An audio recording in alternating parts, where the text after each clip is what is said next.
Yonwa oni gone mo very go what we ike wa kiwa what we ike when we learn when we take the anyway one na who disturb me I disturb me pas que les serious I'm serious I say so listen I'm serious okay I'm serious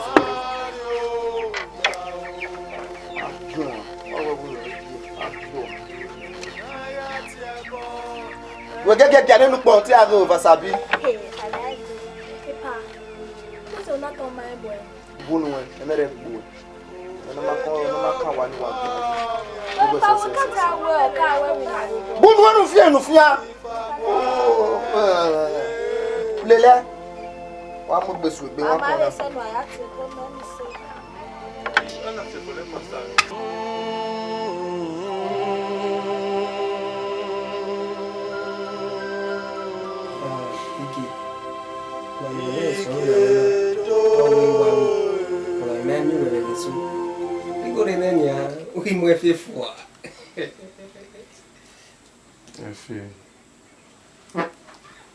Você tem understand? Minha tamu é vindo memi. O ara não é coisa. E quem na cara é uma. E o erigbe a hã. E o erigbe a sua uma na o. Ya ni ku eu ia marcar né de. I tried the disgrace. E ruia balada. Mas se we be join na he wa settle the matter. Ma Jonia. Me vi je me Jona o ke ni we gbe ade. My brother. E kuino. E gbe ya wa wo.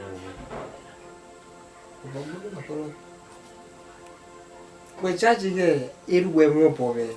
E na ya. Uta. Ma understanding e wa so no. Majaji. Là, mais le gars s'est tourné là. J'espère que ma truc bien ma connu bien. Pour ma s'est tourné le bas c'est va. Il m'a déjà dit là mais à cette il continue non. Moi je vais là mais c'est Do I really? E pudo pa ni me we. Ya we no buju e ko. O mi na hia no da na bo ke kan. E ya no wa sun na. Wo pa mara gbona. Ku je gun. We e pastor hia bu. We no bu pastor. Do be ri ogobu. We no ri ogobu. Nda. O mana go sase e ti bo ni sun. Akoboya assim, ó. So, only e budo pa ni me no we my brother. Ta wo na do mi ge wa wi ahia we ibe ka do apo le.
Apart from the Nigerian, may we mind me.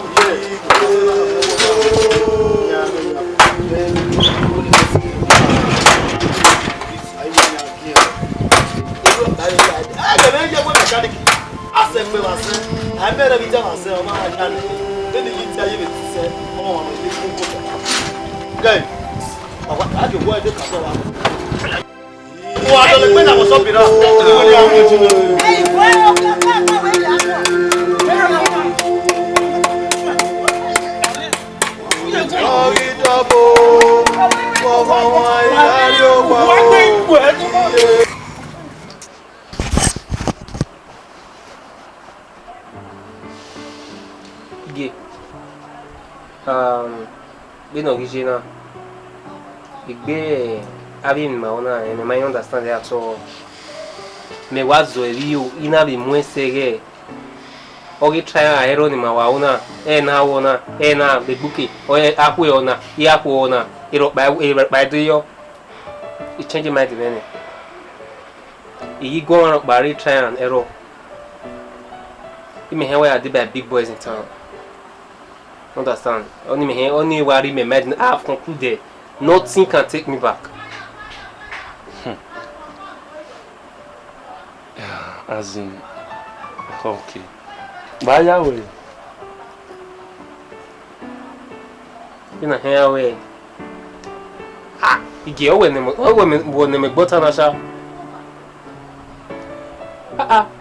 Osama ke kusakura time my wedding o when me be here way. Okay. Ijeri.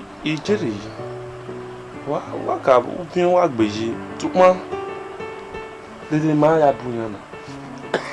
That is the spirit. The na buya Me I try to get all the information of what career. Na try na reach here da be ni meje na. Egbe poverty na we me ni gberu mapalo do normal we we man na by now yan ro tete si yan enjoy ni ma bi hotel yan ro wa no be di camp be a weekend ya re ma ro wa na gbeso ma pe gbe ma yo wa iwi ma ra re club yan ga enjoy o wo ato na adubo mi marriage club ma mi go ya pay 30 be church only mi we sha o wa re wa na ya oyi pagbagba I make it to edge wa mi e na suba tona e oni azio e fi o we die e a mi no do la gbiyanji e fi agbon we die wa re agbona o da wa ye eyi mo ye nanu mo yo mi ge awujin le ni re no de eni jin le ni re ni ma ri okore wi asun na o egbere de ma je ma ile le re na ni ma te be kana oh ege ewe gugu ewe emege weta don ni te ka epa ege masema na be do una ku ewere pe una wo ma o ma de mi e ba na do ma de no o ma no hikakaka we ma de be ni Oh, we may in Italy. A pie, matter very on you. Boy, pa. What if they don't know any man self pay marriage or got to it? I don't know. A pa, that's your bonnet. It's a bonnet when you. Oh, Mamma, we back home. But what we're better than another. Damn you. This will make the die, the thing to die. I'm not the bio, not the bio. Ama enemy how mia ya gwalo ni no ta to gi dano o gi signo imagi na ema ta mo bi o pano wel mo yo wo agi win ere mo mo yo ila ya talking about what boy.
Hello.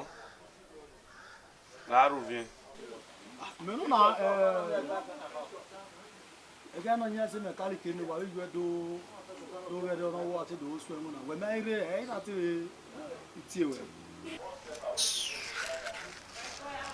Eh pa. Then na me boy we win na we boss ni una de so maybe you say 1 or 2 years ya tin. Ya ta mo we de we ma de gba.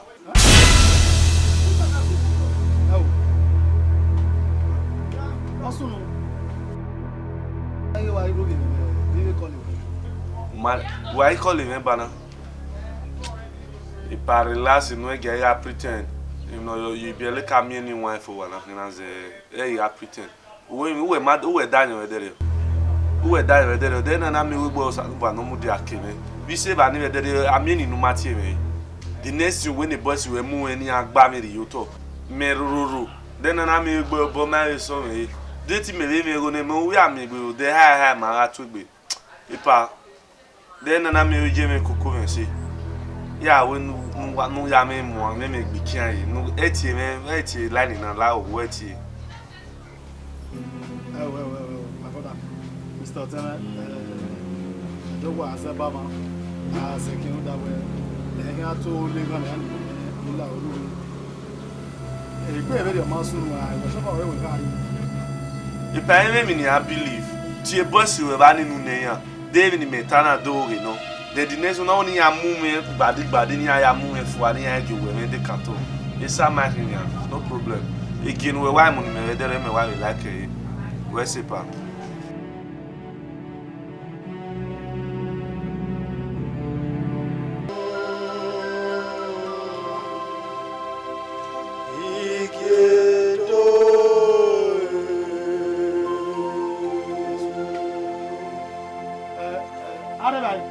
Abakosi.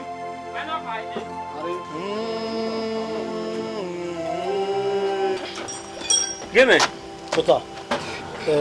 Dege no mayari workshop na me na ko na wo. Workshop. Mami wa pa. Ujiro wo bia ni igi. Favor. Okay, igi ni. Ni jadi re no te do agreement. Ma be spana koko gbe la jame mana ni. Nu we na te mo re yi. O sunu da. O ma jagbe. Ma. Where's it? Una no wo na yewe fu. Okay, here ya we for baba. Suwo mare. Elu na bu denu wa na ho wa iwo wa le gbo wa le no wo. Wa me ri kwa bo do pa na police do ro wa.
Now you get this though. Power na here now. Well, la moto. We are here. I know ki make it very on. La moto. Sas. La moto. Lelo.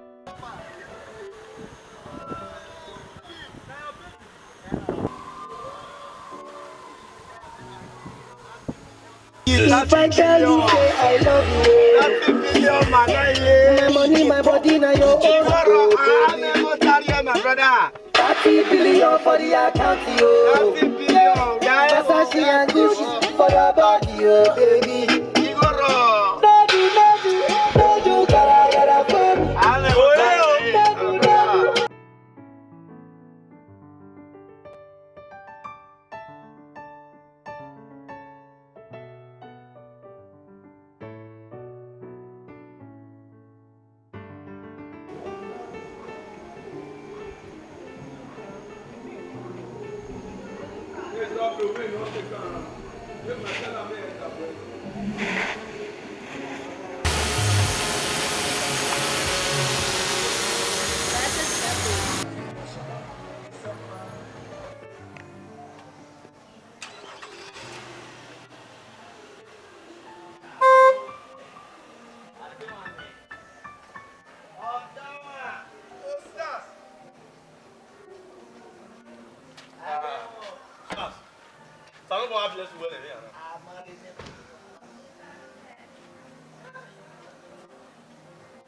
Don't state plate number.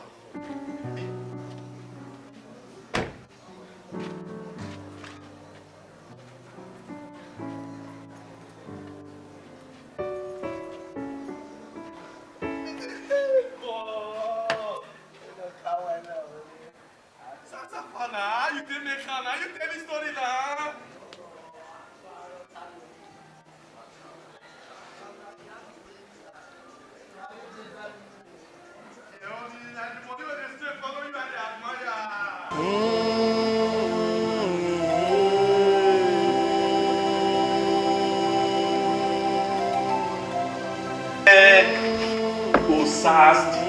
Hello, Junior. Nene pika ma yesende.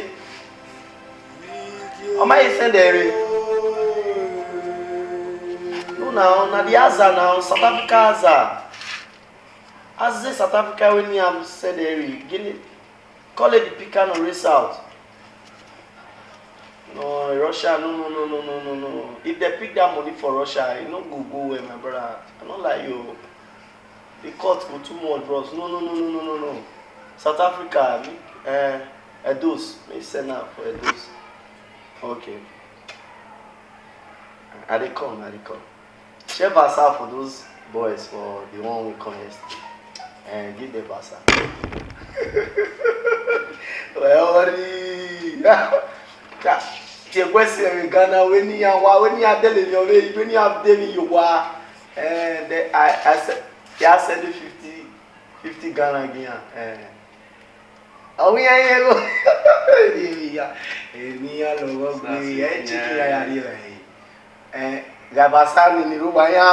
Yes, that's all.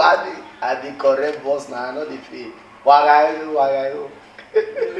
Sazido! Esse você aí, we no ga passar minha 100k. Sasi o bicho. My brother, you dey present. We just for your body. Mega 100k passar aí, galera. Ama we atonga we opa le mot mena hina o. We be guilty. Ni melo we kana GLK that's 2016 model. Wọ́n fi ẹni rẹ̀ dùn wọ́n alẹ́ ọlọ́pàá yẹ wá stop ìpè wọn mẹ́ stop wọ́n fọ́kọ̀ wọ́n mẹ́rin kẹ́ ẹ̀fì ẹ̀gbọ́n mẹ́pọ̀ náà ẹ̀fì dé bí wọ́n meeting náà ẹ̀fì dé by the meeting wọ́n máa ń wẹ̀ bílọ̀ wẹ̀ follow up. On ni fivi ne pia gua o chove o rourinho o manu suene notice but ele na ya muere ya see my brother thing get as it be yes when I now wa tala you today people castinate wa how we you aware you know yes when na so we are ready with TV better day you know sas no problem ya soware na iwa bi we amuere ya si e ma ni ma onu le kiwo nya li excuse la dia ya do atamawe we un we di ba o ma o di ba sa si aso wa mi awe me ko luwe aya we o ma ka de ni ti ya we ene yo we gbe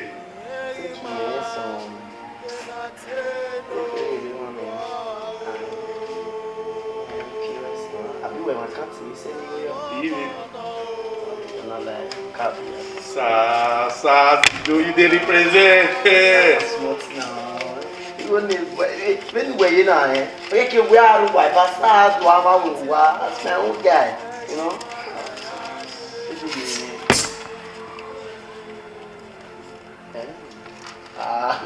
only ropa do me la de maso mote ni wa do ka wo ya do piki ya yo was around wa won ni wa fo ti dey dread yo me na ya EPS just ani ya ye ja yo me wa mo my brother wa we are para ma para go be late artist na ma won pa no pa we are swing ya ka un ese na na swing o mama ya swing Maya swing ale na ya ko ni na ya o ale no ta ta no ma Sazido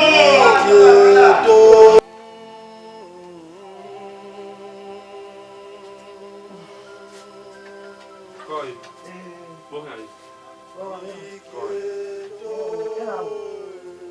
Mi ya so wa si ma ya we kan why be like na dey ki mo gbe ra le I see. Imi ọ̀gá mi náà lè lè. Anything go. Èmi ò bá rí bẹ̀tà màá rẹ̀. Èmi gán. Èmi wá tàbí. Bí a ní tó ìgbé àṣẹ yóò yìí. Orí dọ́bò. Bẹ́ẹ̀. Gbọ̀ngàn wọn ìrárí ó wà ó. Má tètè mú àwọn tí ó. Máa olúwo ẹ̀rọ náà. Máa olúwo náà yìí. Ọ̀gbẹ́ ìwú olúwa ní mìíràn.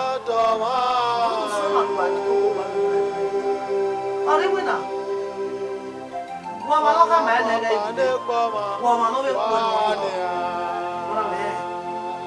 Má pọ̀ ìlú wá sí ẹ̀ tó sọ fún mi. Kí ni èdè ìgbà wọn? Sílá ní sábà wọ́n sọ àwọn ọmọ. Nígbà tí mo nígbà orí ìmọ̀tẹ́tẹ́ ìlú wà náà láti. Fẹ́ sọ̀wọ́ bẹ́ẹ̀.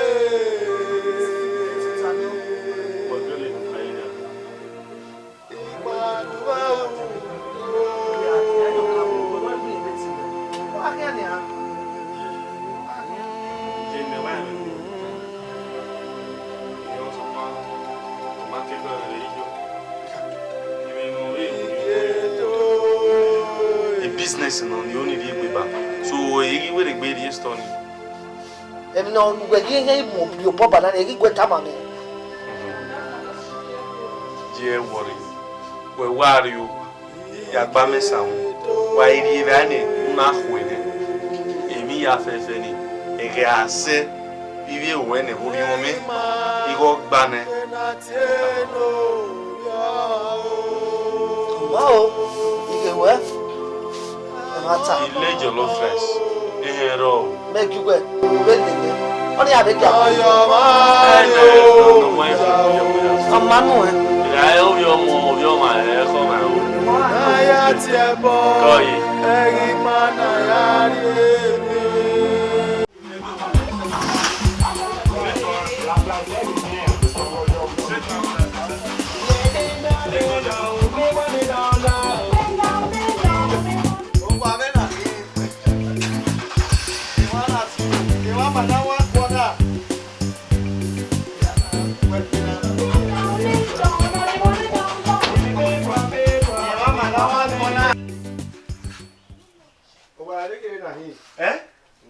Usas. Una wait your one here. My brother, relax. You be boss. Ona one here na. I gotta calm down. Wa minore GRA. Oni. Oni basona. Oni basona. Chineke. Duplex na hin. Ma show na hin. E Ghana me na be duplex. Me duplex no re Ghana. Ghana. That's small body. That's where yellow people dey. Yellow people. Africa no now. We are why you Kenya, Keki, South Africa or any other people. Jesus. Africa, Ghana. Jesus. No, I want to be like you. I want to be like you, na boss. Maybe I read what kind of with the Yeah. Where are you when we be? Sas. When we be. I'm never ready. A boss with him. Oh man, no me go away, my bag. It may make be 24/7. I fit do anything. What we be? No. Let me go see it. Last year. Meanwhile, Omami wana yina. We are for musina. Wana was one press in ever. Wana can amigo say. You da koseke ya waya kolete. Oh, baby. You go wire there. You can't pay 150,000 like 50k. You are with transfer now. Meanwhile, everybody I can't see yellow. I know. Meanwhile, when I transfer, like try no living in my house. Okay. Understand? Apu. Hey, Yaro. Apu. Semo. Apu ni me understand. Apu no semo. Na boss. The boss we give you agua obo. E no na me mi we mi we dere. Brother. O me dere oni ona tan. Onu na wa ka bo sikoto. Wa me go. Mu yagba. Kurobo ke e kalabao. E yakeya. Boss, you dey follow. Hey, again. We got me boss. You got me boss we na igbe ya me wan kan. E ma wo ba gbo future. I know. Mia oba ma gba Sas, I know. Who pay him man na the boss. Mia mi oni ye. E got me boss. E ma like e ma gba ozo. So, o se ma hin e ka make you Baba me music. Yeah, the music. e no so e pa o wa ti ni o ma na ti. Me get me as in be me jina me class area na as you don't know as I dey feel egbe poverty all kind me ori me ona kan me se so confirm ma Wo di reni yahoo boy in town. No da wa la o. Mo e pa da la egbe amu. Inoro imi noro. Owe Igo Sas. Owi yan ri mi owe sokuma awa gegere o ma bere o. That nizin egbe ni emu mata na ge the spiritual man o dani o the spiritual man like okay na go on the yen yen o but ni awon ewori on we adobe be only your case is settled when no yen ime neru no we you we block it set I'm at guy me to be me set is be ni me so awon etis Ma show you.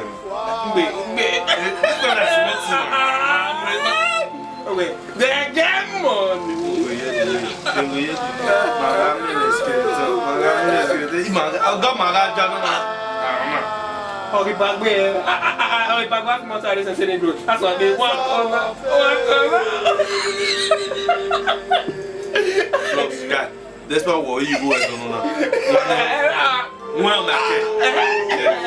Well, you go on the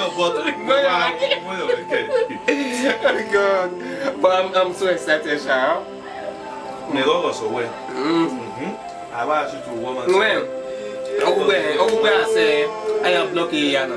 You think I will where? It got you. Make it groove. Near not away. I can't go up here with you. I can't do anything. If I do, if you oppress you, the case now. Did you have me, Palo? Like that. Let's move to the pass. You want to decide.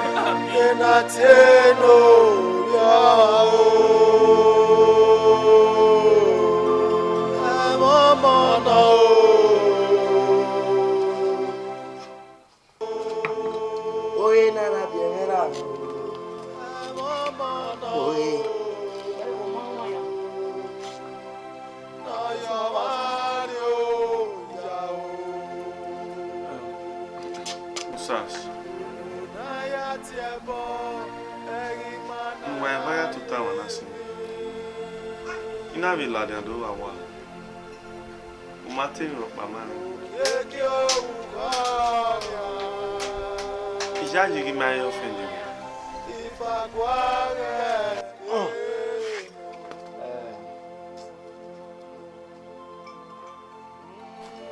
Igi.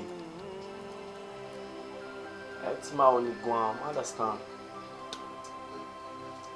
Iyali now.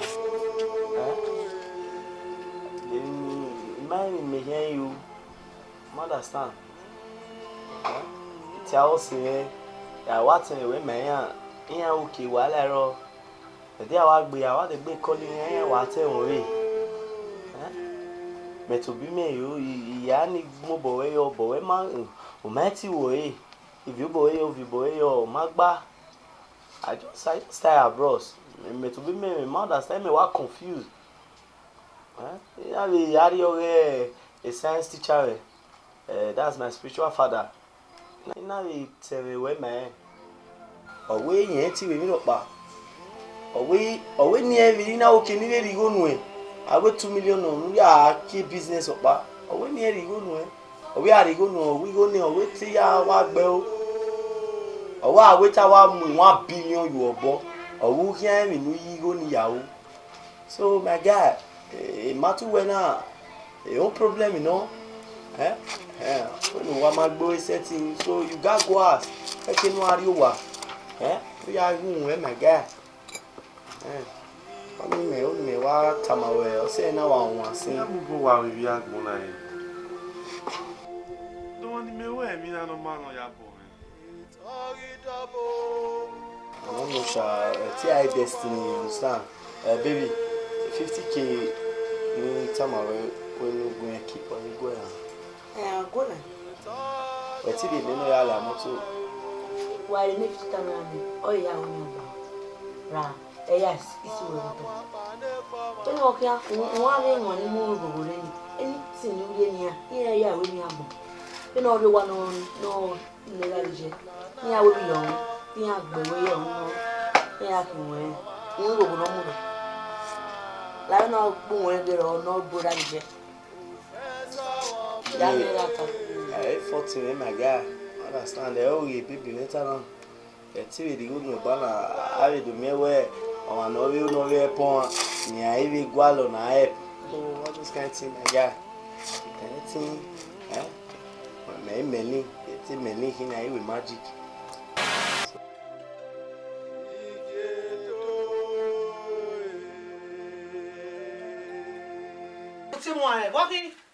Jigay, wa man kwale no we mi ya musunu da na. Wa mo buri we ke baba na ya pi edin no de. Wa ri momo. Ya gbegbe mo. Egbe na ya kwa we na. E me kweta na. Ha? O ugwe ga kiku. O ba kina tori o fresh be nukwetana. Ebe kwetana. Bana no ko na kuku aye. Ugwe be na je na o ba ta be pe.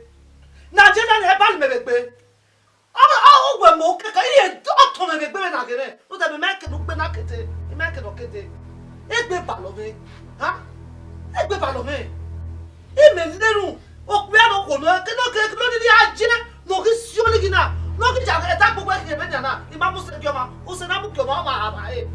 Me ma mu se ki o ma o ma ha me. E ke no ni aje. I mi agwa lo to e mi.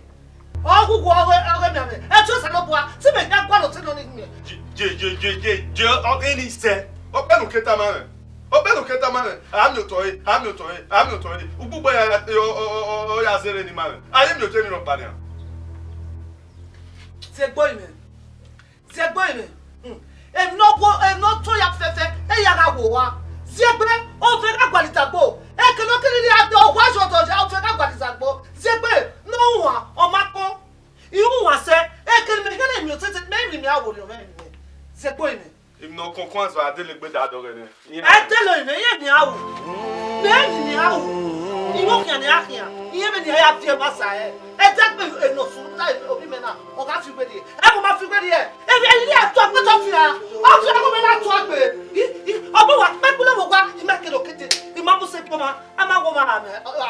O se na mu ke wa sa lo pa. O ma ame. Be bu se ke wa. E bu se ke ma. Ga mi to e. Wa to pe.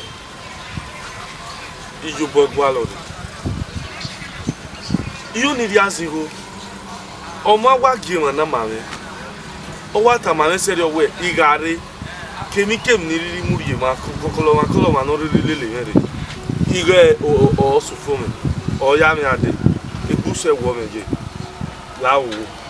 Iyo ni bari azero. Kemi kem no ni riri yu. Ya we. E mata no mo. Koma no riri segwa inyenui. Emi ya no riri kwa lo oso bo. So ma mo. Emi nu no na. Unwe pe wa seti we a. Ime mamu igbeje me pa buwa. Ime wa mu igbe. Ai mi go bo me ni gwa lo yari yo. Ai mi o we me nu. We me va wa mu igbe. Ara ilo pa iso pa e. E va ni ma we se era me wa ro wa ya lo e. Bi wa mu igbe.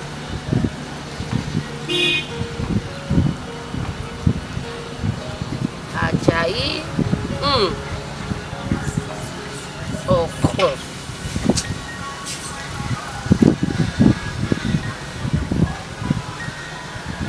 Omo. Wa mu ijuere. Gra una mu egbe weba yi. Isi lise no kere somo. E la tian bo. E kin agba. Inya severi onewe. O yo kwe seleke. E wa wu. E kin agba mo.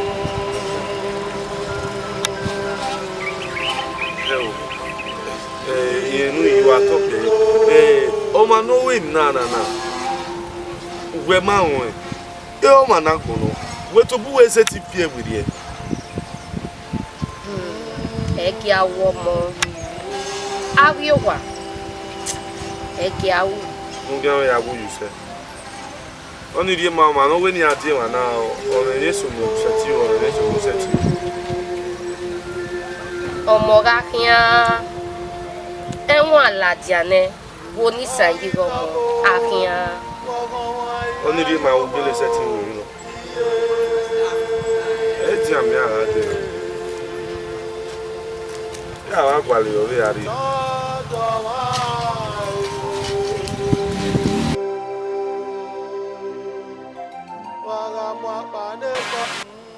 Pastor Lao. Uevo. O saluva dele se Cristo furi no so pai. É que a chama afia. É que tu. E meu pai lo do saluva é sete. O kawe gbira ne ora ye sete.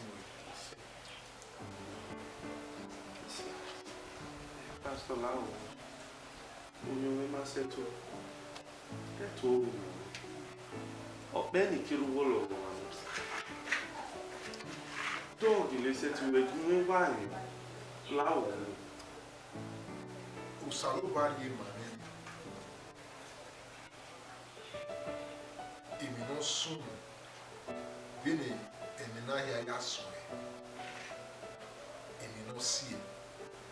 Owe eri mane ne the solution to this problem. I told man no. So e ga fi ma fi. Pastor Lao. Pastor. Na o ma ni no we. No ki si olo ko na jo ile pe Pastor Lao ko ma ni. Di me ni je no o iki o gba mo ke do iki no de ake ate Pastor Lao ko.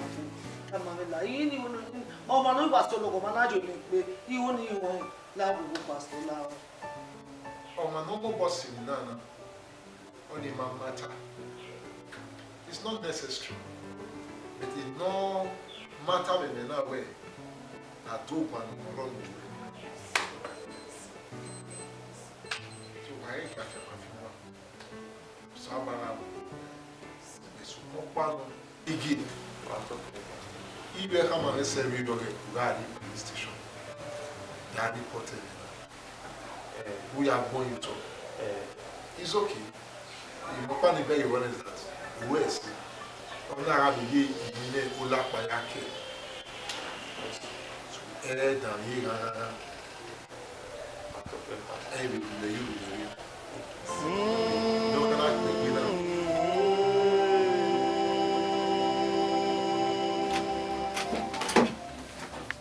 Baba. What me the music in the bay. You have with your money. You have with your money. C'est it to you. Yeah, Baba. How what do twago wana? Ah! What do twago wana? Boss only. Hey, get where? I go to go over there. Who can the music? Who can the me? Who can the Daniel? Where the go wana? Hey, 1 year now go go here pisa 1 year wa. Igale pa, who be your boss yeke. Baba na di sen wo. We are we ya go ya. Ya wo gbogbo ya we agba be we gba we. Ege, we mo me boto. Okay. Ege.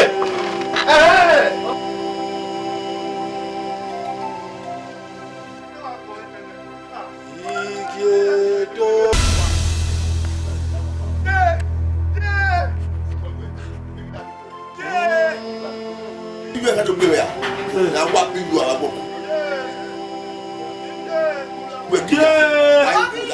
Ira egbe won. Waki. Wa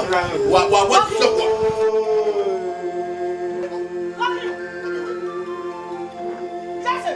O gbe mo. Jase.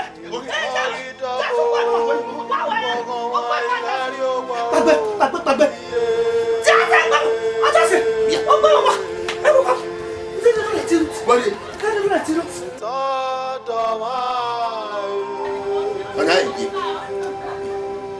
Ọ̀nà ìgè. Bọ́ọ̀lẹ̀. Ẹ gbàgbé. Ìgè. Ẹ gbàgbé. Ẹ tó bọ̀ wọlé lọ. Ẹ wò tán dábò tó wọlé. Ẹ yìí pa. Ọ̀nà àwọn ọgbẹ́. Ẹ tó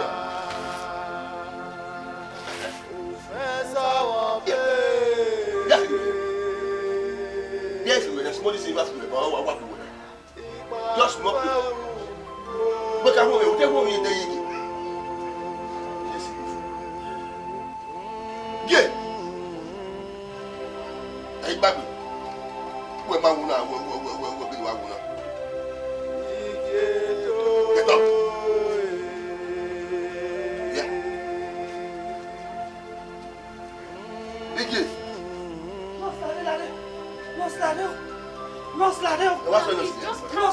Calm down,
Your son is dead and you are here.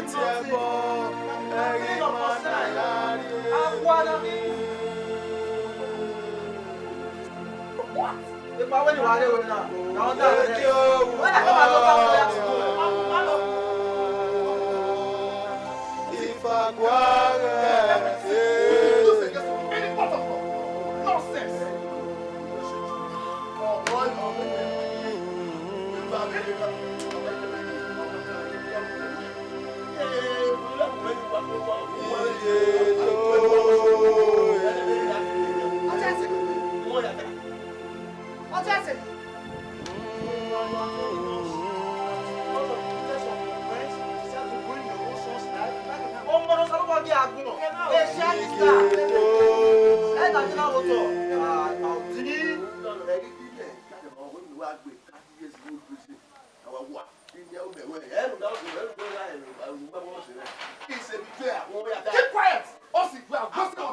Let's take this my way. Just taking me. Before I do something stupid. Officer, hold on.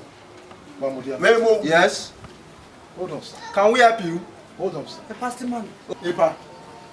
But more now I'm away. No one can go and you. Not padlock in life. My back don't mind. Oh.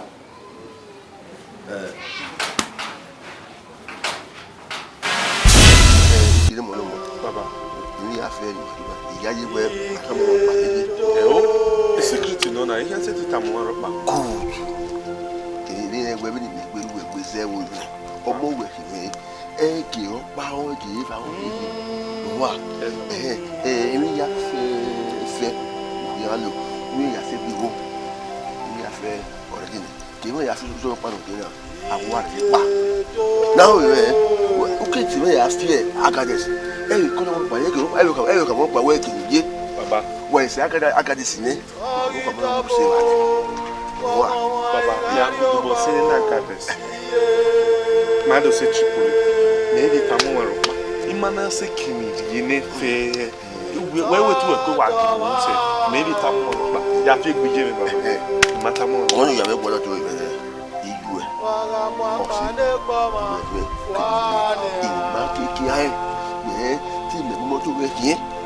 Ya buari ni bia ko apa ko se rewe bo se ku ya fi television o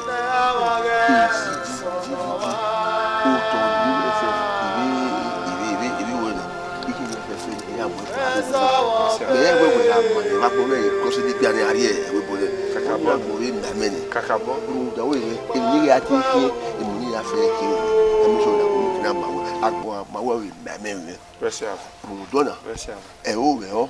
Don't mention to anybody here where you can hear. Baba, it's a secret, be secreted. It's secret, no, Baba. Correct. Yes.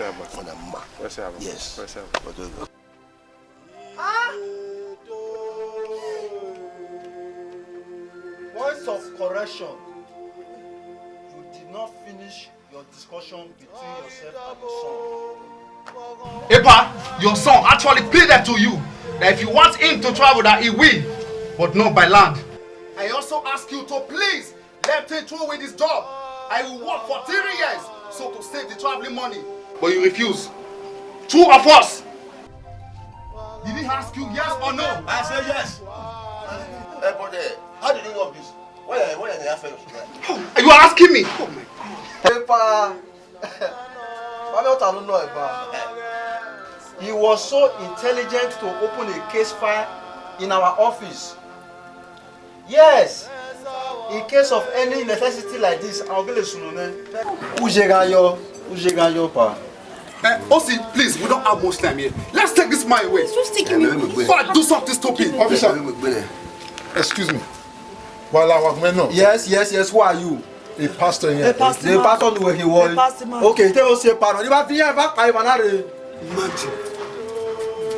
Mr. Odiansi. Behind whom na the bay you bay in you yeke. Na me wa gun de gbe ma wo kan. Awani wo no ti gbe pastor. Wa so ni na wo na wo ni. Abi ni aku kita ndo ai na kini gbe. Awu no wo ni.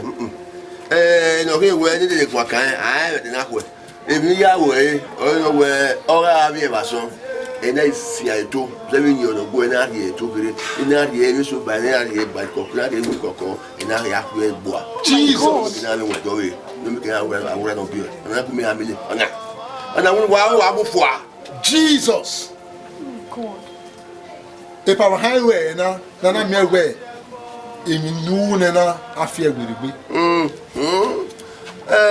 there we ma de Taiwan no kan e me ita o mata me we o ga na u ki are na o wu wa no wu wa ne e me ri e gbo me gba le gbo so pa e na la yo no we ne me koko ni me we gba le yi na so ni we ore wo oro tu be de ba ni àwọn wa ki e wa ki ne ri afe so bo ya we test ni o de pe igwe ati so pa yi o ga ri ana o do ada de kwa we o ga ri na ya me wa gbo na wo fun ni ba fun ni wa fe bo ani wa ki e me na me abon bi na me ba ri abe Pastor, que delícia. Biana. Thank you, Jesus. Biana. Eu. Oknato. Oknojo kposono. Imagberuje. Hey, Pastor. Jesus. Man to libravish kahandaba. Over kingdoms, over nations, to destroy, to pull down, and to uproot. Whatsoever it is that has been invoked in this today, I destroy in the name of Jesus. Amen. As I open, I release your destiny. Igie, I release you to your destiny. Emiame ubu. Asi yeke. Notelo lo ya. Ifia ngule be na emi Jesu. Na we pastor. Ko na o se mo na go se. Me de awo ka we na asun yo ka we se ani me ya ko le ro tu be di. O ri na ri ani. We na se we tie. O me gbe o de la ma we. Aje mo na be ra agbo mo do ri. Ne ya su tu de ya se we ra bo. O yu no ka wu no pe na. Wa ona. Wa mu fo a. Yes, Lord. Oinaku. Ana. Oinaku. Bokiaku. Oinaku na pagbe. Pagbe yo kiaku. Pagbe yo kiaku. Bokiaku. Obi metofu. Awakwa. Ebi zu mama. Wọ́n ya mọ̀ ẹ́. Oinaku. Wa mu pa. Amu project close na pa. Wa mu pa malade. Baba. Oinaku. Usano bua Oh, Magifene ni ama. Okay, all right. It's a plan work. Now I will go.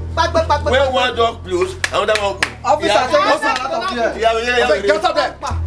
Bring this man for me. Get up there. Take this man away. No, do I say move?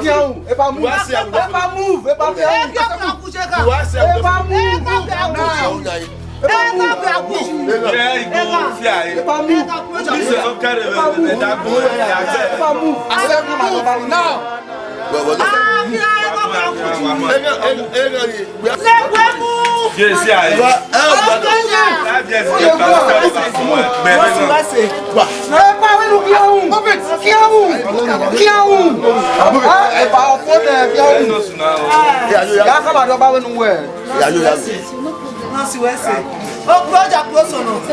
Eh, come here, Pastor. Where's the payment? Where's the payment, Pastor? Where's the payment, Pastor? Costanera Sanamo. Papa, where's it? Macmon Maroué. Where's it, Papa? Yes, you Where's it, Papa? Mamma Gay. Where's it, Papa? Macmon down, Matthew Big. Macmon, because he back.